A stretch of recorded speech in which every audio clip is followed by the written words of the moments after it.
Kristo bavandimwe, Kristo Yesu akuzwe. Turi ku cyumweru cya 18 gisanzwe umwaka B. Amasomo matagatifu turi buzirikane kuri iki cyumweru, irya mbere turarisanga mu gitabo cy'Imuka Misiri, umutwe wa 16, umurongo wa 2 kugeza ku wa 4 n'umurongo wa 12 kugeza ku wa 15. Zaburi ni ya 78, 77 mu dukubo. Nyagasani duha umugati uturutse mu ijuru. Isomo rya kabiri turarisanga mu ibaruwa mutagatifu Paulo intumwa yandikiye Abanyefezi, umutwe wa 4, umurongo wa 17 n'umurongo wa 20 kugeza ku wa 24.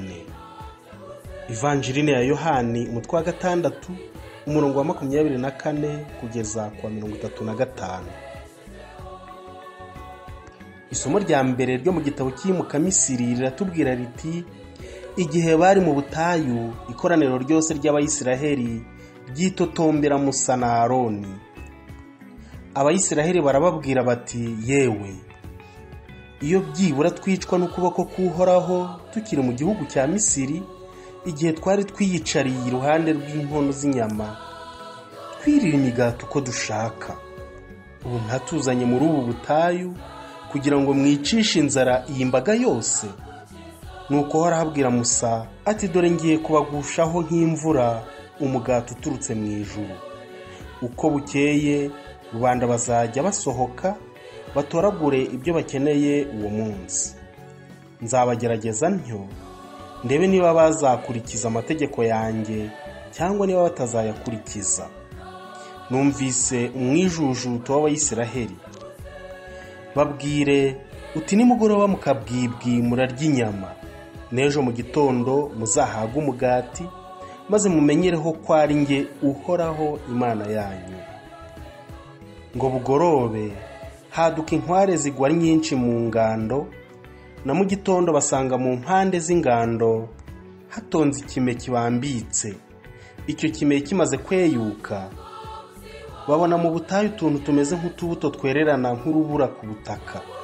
Abayisiraheli baritegereza, maze barabazanya bati: mani hu, ari byo kuvuga ngo iki ni iki? Kuko batari bazi icyo ari cyo. Musa arababwira ati: icyo ni umugati Uhoraho abahaye ngo murye. Iryo ni ijambo ry'Imana. Bakristo bavandimwe, umuryango w'Imana wari warasuhukiye mu Misiri. Bahamara imyaka igera nko kuri 400. Hagati aho ababakomokaho baba benshi cyane.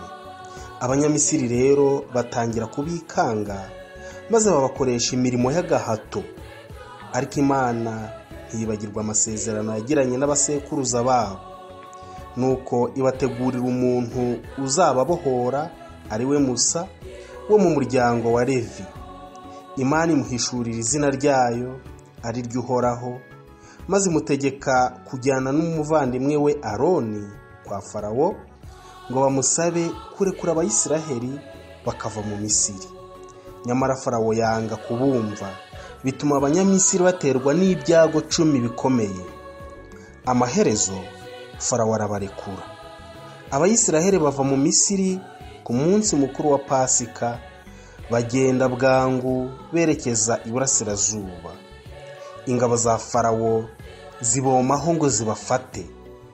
Abayisiraheli bambuka inyanja y'urufunzo ku buryo butangaje. Banyura mu nyanja n'amaguru, naho Abanyamisiri benshi bararuhama.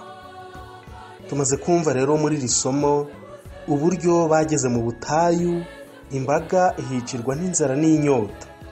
Nuko batangira kwijujutira Imana na Musa, basaba ibyo kurya n'amazi. Ubwo Uhoraho abaha amazi adudubiza mu rutare, abaha ikiribwa cyitwa manu, azana n'inkware ngo bazirye. Nubwo bagiye bahemukira Imana, yo ntiyigeze batererana, yabarwanyeho igihe cyose. Manu ni umugati Imana yagaburiye abantu bayo mu butayu. Nyamara ibyo biryo ntibyababujije gupfa. Ese nta yindi manu twagira yaduha ubugingo? Imana yatugabiye ukwemera kugira ngo dusangire nayo ubugingo buhoraho. izo ngabire ziducengeremo uyu munsi tumenye agaciro kacu. Izo ngabire kandi zitwinjize mu mayobera y'isangira ritagatifu dukesha Yezu Kristo watubereye ifunguro n'inshuti tubana.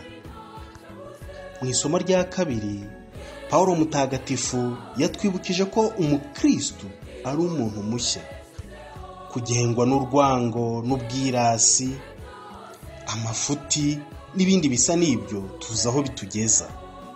Tubireke tugengwe na Kristo wenyine, niyo nama Pawulo intumwa atugira. Umukristo agomba kwitwara nk'umuntu Kristo yahinduye mushya, akabera abandi urugero, aharanira ubutabera, ukuri, ugira inama nziza abandi. Isomo rya kabiri riratubwira riti, bavandimwe, dore rero icyo mbabwira kandi mbashishikariza muri Kristo Nyagasani, ntimuzongere kugenza nk'abatazi Imana, bikurikirira ubupfu bwabo. Mwebweho si uko mwigishijwe kumenya Kristo. Niba koko ari we mwabwiwe, niba ari we mwigishijwe kumenya, mukumva ibihuje n'ukuri kuganje muri Kristo.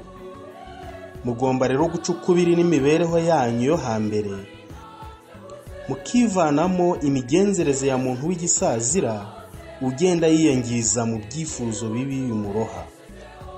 Ahubwo nimuvugurure imitima yanyu hamwe n'ibitekerezo byanyu, muhinduke muntu mushya waremwe uko Imana ibishaka, mu budakemwa no mu butungane nyakuri. Iryo ni ijambo ry'Imana. Ivanjiri y'uyu munsi iragira iti, muri icyo gihe imbaga y'abantu ibonye ko Yezu n'abigishwa be batakiri ku nkombe y'inyanja, bajya mu mato bagana i Kafarinawumu kuhashakira Yezu. Bamusanze hakurya y'inyanja baramubaza bati, mwigisha, wageze hano ryari? Yezu arabasubiza ati, ndababwira ukuri koko, ntimunshakira ko mwabonye ibimenyetso, ahubwo muranshakira ko mwariye imigati mugahaga. Nimujye mukora mudaharanira ibiribwa bishira, ahubwo nimuharanira ibiribwa bihoraho mu bugingo bw'iteka, ibyo Umwana w'umuntu azabaha, kuko ari we Imana Data yashyizeho ikimenyetso. Baramubaza bati, twagenza dute kugira ngo dukore ibyo Imana ishima?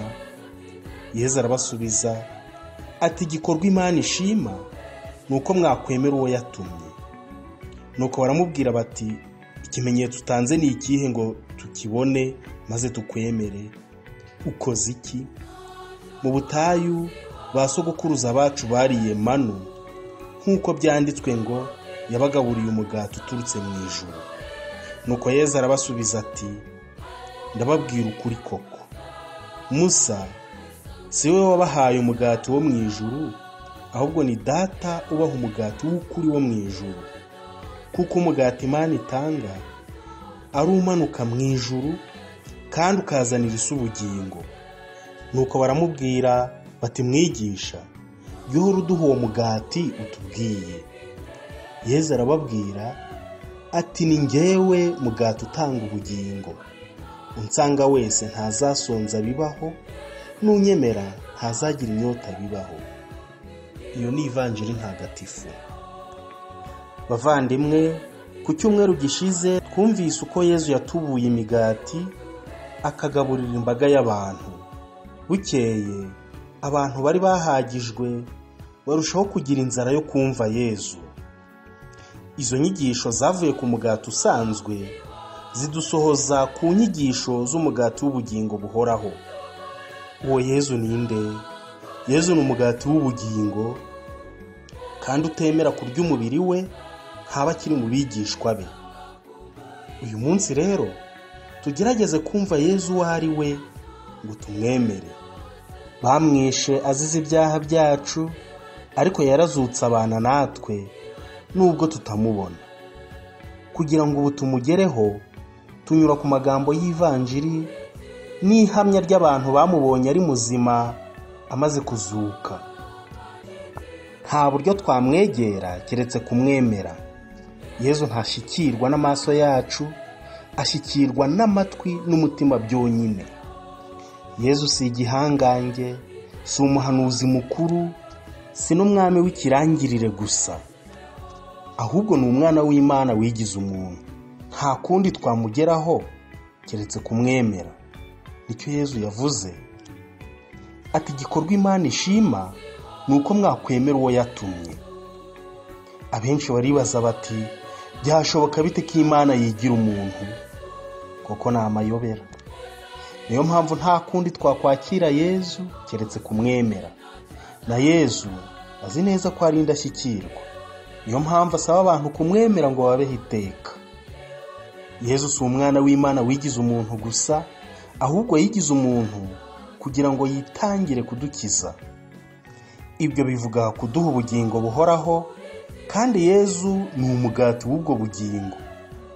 Umugati Imana itanga ni umanuka mu ijuru kandi ukazanira isi ubugingo. Ese ubwo bugingo buhoraho ni ubuhe? Ni ubugingo Yezu adusaba guharanira kuruta byose. Ati, nimujye mukora mudaharanira ibiribwa bishira, ahubwo nimuharanire ibiribwa bihoraho mu bugingo bw'iteka. Ubwo bugingo buhoraho ni ubugingo bukomoka ku Mana Data, kandi ntibutungwa n'umugati w'abantu. Ubwo bugingo buhoraho Imana Data ishaka kubusangira natwe kugira ngo tube abana bayo.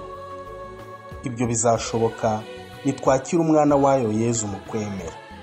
Ubugingo buhoraho ni ingabire itagereranywa, niryo shema ry'abakristu rituma tutakiri abantu basanzwe, ahubwo turi abana b'Imana, abavandimwe ba Yezu n'ingoro ya Roho Mutagatifu. Tujye dukorera rero ubwo bugingo buhoraho kuruta byose. Yezu yagaburiye abantu bari bashonje, abaha imigati. Aba bantu barapfuye kuko ari umugati ushira.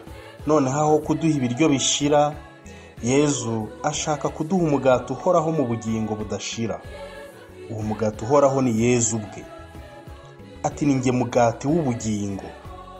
Abakira iryo jambo ni abamwemeye bonyine.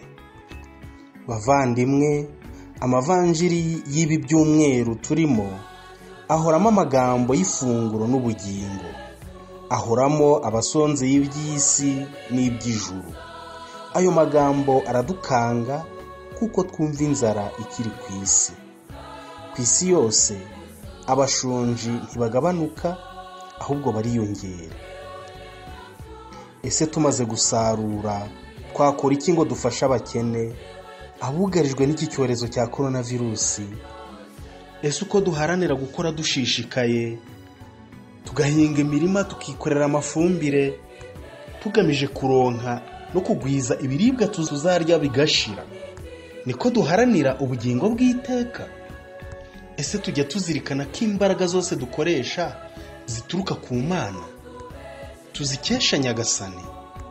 Umucyo rero tumwemere nk'umuremyi n'umucunguzi wacu, kuko ari we mugati nyabuzima, akaba ari we utubeshejeho. Nimucyo rero duharanire kumugana, tureka imigenzereze ishaje, amagambo mabi tubwira bagenzi bacu, urwango hagati y'abavandimwe n'inshuti, amakimbirane mu miryango, gucirana amarozi, kubeshya no kubeshyera abandi, kwirirwa ubunza umuntu umubeshyera cyangwa aho kumugira inama, n'ibindi byose ntarondoye. Turasabwa kubivamo, tukabireka, tugahinduka bashya, tubikesha Kristo wadupfiriye akanazukira kudukiza. Buri wese naharanire kumwemera, kumusanga, kandi tumwakire tumuhabwa, maze turonke ubugingo buzahoraho iteka. Nyagasani Yezu nabane namwe. Yari Padiri Providence Idukomeze, Padiri mukuru wa Paruwasi ya Kanaba. Mugire icyumweru cyiza.